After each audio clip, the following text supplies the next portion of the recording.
are we hearing that more CFOs are influencing their organization's human capital decisions and policies?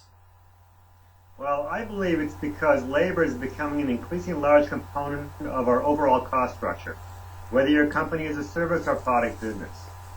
Furthermore, it's the cost where there exist the greatest opportunities for further efficiencies.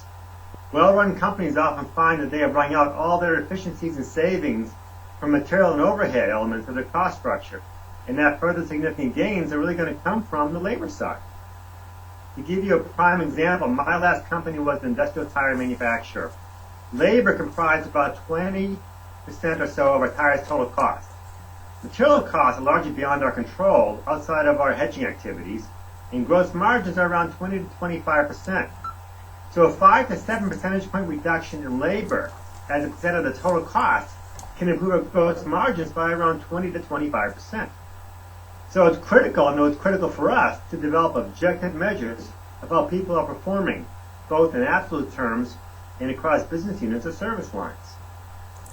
Why have so many of our members begun to ask to have this type of discussion? Why has human capital suddenly become a central focus?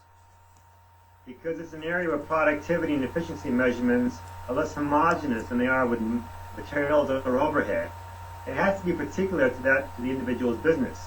As such, we as CFOs have to truly understand the dynamics of our respective businesses and think creatively as to how best to measure the productivity of human capital.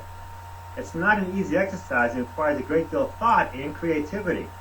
It's critical to talk with other financial executives and understand how they have addressed similar issues.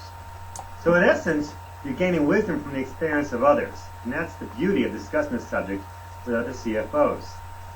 Finance has introduced many performance measures over the years. When it comes to human capital, what are the types of measures that are most needed now? Quite frankly, it's measures that best track the drivers within the company that affect the ratio of labor dollars going in to revenue dollars being generated. In other words, it's the measures of productivity. But also very importantly is to look at some of the qualitative aspects as well. What elements of the human capital are contributing to the value added in the eyes of a customer? And I'd be very eager to hear how other financial officers are addressing this issue as well. Finance has introduced many performance measures over the years, but when it comes to human capital, what are the types of measures that are most needed today? Measures that best track the drivers within the company that affect the ratio of labor dollars going in to revenue dollars being generated.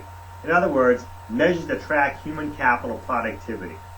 But it's also very important to be sensitive to the qualitative measures as well, in terms of the contribution that human capital is making to the value-added experience enjoyed by the customer.